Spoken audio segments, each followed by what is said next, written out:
சகோதரிகளே, நம் ஆண்டவர் இயேசு கிறிஸ்து நமக்காக உயிர் தெழுந்து நம் ஒவ்வொருவர்களுக்காக இறைவனிடம் தொடர்ந்து பேசி நமக்கு அமைதியை வழங்குகிற கடவுளாக இருக்கிறார். அதனால்தான் உயிர் தெழுந்து 8ஆம் நாள் தன்னுடைய சீடர்களுக்கு முன்பாக அவர் தோன்றி உங்களுக்கு அமைதி உரித்தாக என்று வாழ்த்தியிருக்கிறார். இது முதல் முறையா என்றால் நிச்சயமாக இல்லை. ஏறக்குறைய 3 முறை தன்னுடைய சீடர்களுக்கு முன்பாக தோன்றி அவர்களை தேற்றி இருக்கிறார். அவர்களுடைய பயத்தையும் கலக்கத்தையும் போக்கி இருக்கிறார்.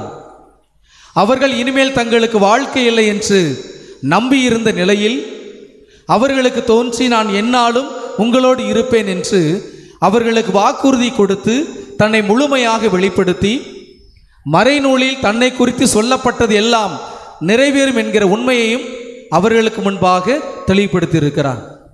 கடந்த வாரம் முழுவதும் வாசிக்கப்பட்ட நற்செய்தியில் அதுதான் நமக்கு நற்செய்தியாக கொடுக்கப்பட்டது. ஒவ்வொரு சீடர்களும் தங்களுடைய வாழ்க்கையை தொடர ஆரம்பித்தார்கள். இயேசு கிறிஸ்து சொன்ன வார்த்தையை நம்பாமல், அவர் உயிர் தெழுவார் என்கிற வார்த்தையை நம்பாமல் அவர்கள் தங்களுடைய பழைய தொழிலை தொடர நினைத்தார்கள்.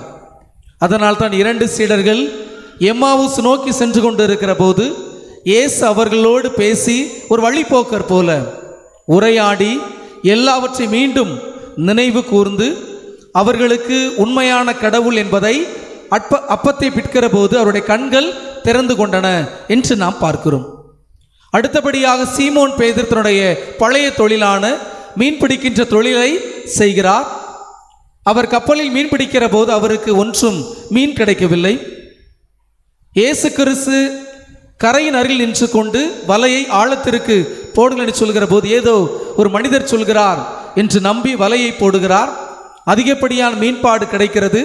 அப்பொழுதுதான் புரிந்து கொண்டார் கரையில் நிற்கிறவர் மனிதர் அல்ல, உயிர் தாண்டவர் என்று சொல்லி.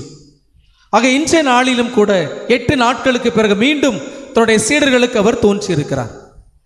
நாம் நினைத்து பார்க்கலாம், எதற்காக சீடர்களுக்கு தோன்றுகிறார், மக்களுக்கு அவர் தோன்றவில்லை என்று சொல்லி. என் தன்னுடைய மகிழ்ச்சியின் தொடர்ச்சியாக ஏற்படுத்தப்பட்டவர்கள் தான் 12 திருத்தூதர்கள். அதில் ஒருவர் தன்னை காட்டி கொடுத்து உயிரை மாய்த்து கொண்டார். மற்ற 11 பேர் இருக்கிறார்கள். ஆக அந்த 11 பேர்களுக்கு தெரியும் இயேசு கிறிஸ்துனுடைய வார்த்தை, அவருடைய போதனை, அவருடைய அதிசயம், வல்லமை எல்லாம் 3 ஆண்டுகள் அவர்களோடு பார்த்திருக்கிறார்கள். இயேசு செய்த சில முக்கியமான அதிசயங்களையும் அவர்களுக்கு தெரியும். எல்லா விதமான உவமைகளும் அவர்களுக்கு தெரியும். ஆக இவர்களை தெளிவுபடுத்தினால் உலகம் தெளிவடையும், இவர்கள் புரிந்து கொண்டால் உலகம் புரிந்து கொள்ளும் என்பதால் தான் இயேசு கிறிஸ்து மக்களை விட்டுவிட்டு சீடர்களை தேடி தேடி சென்று தன்னை வெளிப்படுத்துகிற கடவுளாக இருக்கிறார். இன்றும் கூட சீடர்களுக்கு தோன்றி அவர் சொன்ன வார்த்தை இதுதான், உங்களுக்கு அமைதி உரித்தாகுக, பயப்பட வேண்டாம், அஞ்ச வேண்டாம், கலக்கம் கொள்ள வேண்டாம், நான் தான் உங்களுடைய கடவுள் என்று சொல்லியிருக்கிறார். அதே வேளையில் சீடர்களுக்கு ஒரு அதிகாரத்தையும் கொடுத்திருக்கிறார். அது என்ன என்றால், யாருடைய பாவங்களை எல்லாம் நீங்கள் மன்னிப்பீர்களோ அவை மன்னிக்கப்படும், யாருடைய பாவங்களை மன்னியாது விடுவீர்களோ அவை மன்னிக்கப்படா என்பதுதான் சீடர்களுக்கு கொடுக்கப்பட்ட ஒரு கட்டளையாக இருக்கலாம், ஒரு அதிகாரமாக இருக்கலாம். ஆக இந்த ஒரு அதிகாரம் யாரு கொடுக்கப்பட்டு இருக்கிறது என்றால், சீடர்கள் வழி வந்த அனைத்து அருட்தந்தையர்களுக்குமே அந்த அதிகாரம் கொடுக்கப்பட்டு இருக்கிறது. இந்த அதிகாரம் என்ன அப்படின்னா, அது ஒப்புரவு அருமடையாளத்தை குறிப்பதாக அமைந்திருக்கிறது. இன்னும் பழைய மொழிபெயர்ப்பில் சொல்லணும் அப்படின்னா, பாவ சங்கீர்த்தனம் இருக்கிற மகிமை மகத்துவம் இந்த ஒரு வார்த்தையில் தெளிவுபடுத்தப்பட்டிருக்கிறது. தாய் திருச்சபை விட்டு பிரிந்து சென்ற சபை சகோதரிகள் ஒரு சில நேரங்களில் விவாதிப்பார்கள்.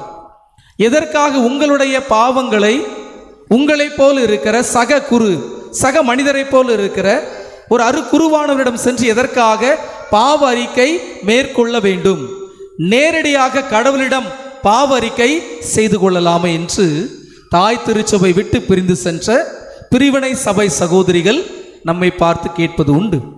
ஏன் கத்தோலிக்க திருச்சபையில் இருக்கிற நீங்களே ஒரு சில நேரங்களில் பாவ சங்கீர்த்தனம் எதற்காக செய்யப்பட வேண்டும்? அந்த பாவ சங்கீர்த்தன தொட்டில் அமர்ந்திருப்பவரும் ஒரு மனிதர் தானே, அவரும் ஒரு குருவானவர் தானே, அவரிடம் எதற்காக நான் பாவங்களை ஒப்பு கொடுக்க வேண்டும்? நேரடியாக இறைவனிடம் ஒப்பு கொடுத்தாலே போதுமே என்று பல நேரங்களில் தாய் திருச்சபையில் இருக்கிற நீங்களும் பல நேரங்களில் சொல்லிக்கொள்ள வாய்ப்பு இருக்கிறது. அதற்கான ஒரு அடையாளம்தான், சான்றுதான் இன்று கொடுக்கப்பட்ட நற்செய்தி. யாருடைய பாவங்களை மன்னிப்பீர்களோ அவை மன்னிக்கப்படும், யாருடைய பாவங்களை மன்னியாதிருப்பீர்களோ அவை மன்னிக்கப்படா என்று சொல்லப்பட்டு இருக்கிறது.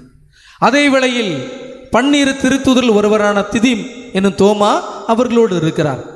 பல நேரங்களில் நாம் அவருக்கு கொடுக்கிற அடைமொழி என்ன அப்படின்னா சந்தேக பேர்வழி அப்படின்னு சொல்லுவோம். இன்னும் நம்முடைய பாஷையில் சொல்லணும் அப்படின்னா தோமையாருக்கு என்ன சொல்லுவோம்? சொல்லுங்க மக்களே. விடிய காலம் 5 மணின்னா உங்களை நான் விட்டுடலாம், சரி தூக்கம் வரும் அப்படின்னு, பரவாயில்ல. மணி 7:30 தாண்டிட்டு இல்லையா? இப்படி தோமையாருக்கு என்ன சொல்லுவோம்? சந்தேக பேர்வழி ஒரு வார்த்தை, நம்பிக்கை கெட்ட தோமா. எல்லாரும் ஒரு ஆண் சொன்னா தான் பெண்கள் சொல்லுவீங்க இல்லையா? ஆக இப்படி அவருக்கென்று ஒரு தவறான அடைமொழியை வைத்திருக்கிறோம். ஆக அப்படி தோமையார் கேட்டது தவறா அப்படின்னா நிச்சயமா இல்லை. அவருக்குள்ள ஒரு ஆதங்கம் இருக்கு.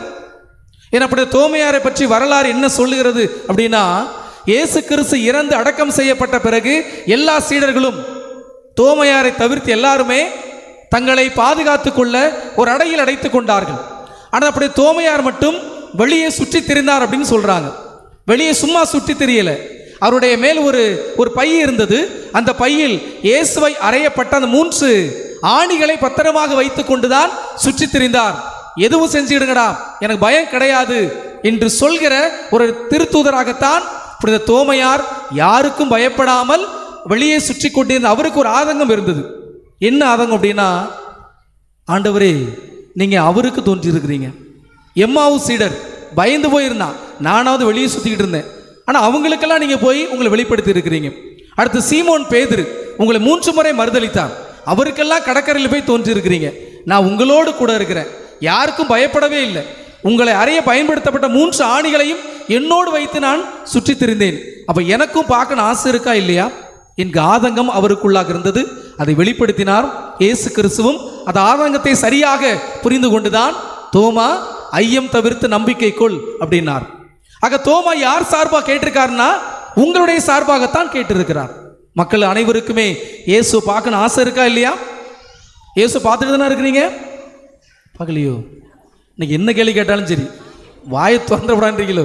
இயேசுவை பார்த்து கொண்டு இருக்கிறீர்களா? பார்க்குறீங்களான்னு கேட்க மாட்டேன். இயேசுவை ஒவ்வொரு நாளும் பார்த்து கொண்டு இருக்கிறீர்களா? ஆமாம். ஆமாமா இல்லையா?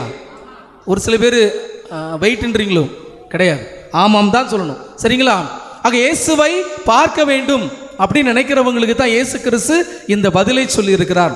பயப்படாதீங்க, நம்பிக்கை கொள்ளுங்கள். தோமாவுக்கு சொல்லப்பட்ட வார்த்தை அல்ல, உலகம் அனைத்திலும் இருக்கிற நமக்காக சொல்லப்பட்ட வார்த்தை தான். ஆனால் தோமா நம் சார்பாக ஒரு விசுவாச அறிக்கையை வெளிப்படுத்தி இருக்கிறார். கடைசியில் இப்படி தோமையார் சொன்ன வார்த்தை என்ன? இயேசு கிறிஸ்துவை பார்த்து, ஆண்டவரே போதும், ரூம் விட்டு வெளியே போங்க, நாங்கள் சாப்பிட போறோம் அப்படின்னாரா?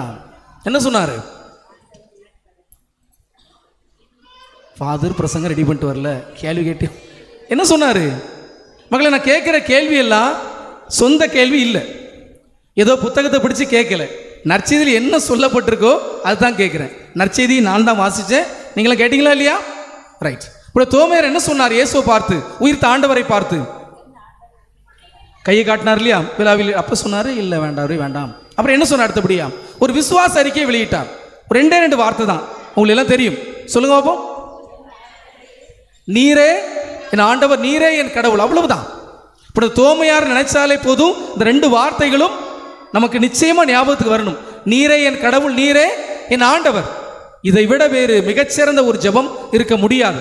ஏன்னா அந்த வார்த்தைகளில் குடும்பம் இல்லை, நம்முடைய பிள்ளைகள் இல்லை, நாம் வாழ்கின்ற வீடு இல்லை, நம்முடைய தொழில் கிடையாது, உலகம் இல்லை, உலகம் சார்ந்த ஆசை எதுவுமே அதில் கிடையாது. அதில் இருக்கிறதுல ஒன்னே ஒன்று யாரு? கடவுள் மட்டும்தான் இருக்கிறார். அதைத்தான் மிகச்சிறந்த ஜெபம் அப்படின்னு சொன்னேன். நீரே என் ஆண்டவர், நீரே என் கடவுள். கத்தோலிக்க பிள்ளைகளே, உங்களுக்கு பல நேரங்களில் விசுவாச தளர்வு வருகிற போது தயவு செய்து இந்த 2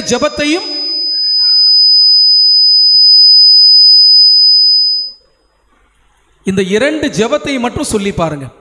நீரே என் கடவுள், நீரே என் ஆண்டவர். நிச்சயமா நமக்கு அது வலுவூட்டும். பிரியமான சகோதர சகோதரிகளே, முதல் வாசகத்தில் 2ஆம் வாசகத்தில் நற்செய்தியில் இந்த 3லுமே நம்ம எப்படி வாழணும் என்கிற நெறிமுறை கொடுக்கப்பட்டிருக்கிறது. முதல் வாசகத்தில் நம்முடைய முன்னோர்கள் எப்படி வாழ்ந்தாங்கன்னு பாருங்கள். நம்ம எப்படி வாழ்ந்துக்கிட்டு இருக்கிறோம், நான் அதை ஒப்பிட்டு சொல்ல விரும்பலை. ஏனென்றால் நீங்கள் வாழ்கிற வாழ்க்கை உங்களுக்கு தெரியும். நான் அதை சொல்லி உங்களுக்கு தெரியணும் அப்படின்னு அவசியமே இல்லை. ஆனால் ஆதி கிறிஸ்தவர்கள் வாழ்ந்த வாழ்க்கை சற்று வித்தியாசமான வாழ்க்கை. ஒரே மனம், ஒரே இதயம், ஒரே உள்ளம், எல்லாம் பொதுவாய் இருந்தது. இது ஆதி கிறிஸ்தவர்கள் வாழ்ந்த வாழ்க்கை. 2வது வாசகத்தில் இயேசு கிறிஸ்துவை யாரெல்லாம் மெசியா அப்படி நம்புறீங்களோ அவர்கள் மட்டும்தான் கடவுளிடமிருந்து பிறந்தவர்கள். நான் சொல்லலை, யோவான் அழகா சொல்லியிருக்கிறார். அதுபோல் அந்த அன்பு அப்படிங்கிற சுமையை சுமத்துவதல்ல, கடவுளுடைய கட்டளை விரும்பி ஏற்பது. ஆக உயிர்த்த ஆண்டவர் தருகிற ஆசீர்வாதம் இதுதான். அவர் மேல் பயப்படாமல் நம்பிக்கை கொள்வது, அவரை மெசியாவாக ஏற்றுக்கொள்வது, அவர் தருகிற கட்டளைகளை அன்போடு ஏற்று வாழ்வது. இந்த 3ஐயும் தொடர்ந்து செய்கிற ஒரு பயணத்தை தான் மண்ணகத்தில் வாழ்ந்து கொண்டு இருக்கிறோம். அதற்கான அருளையும் வரத்தையும் தொடர்ந்து வேண்டி இந்த உன்னதமான திருப்பலியில் பங்கெடுப்போம். ஆமென்.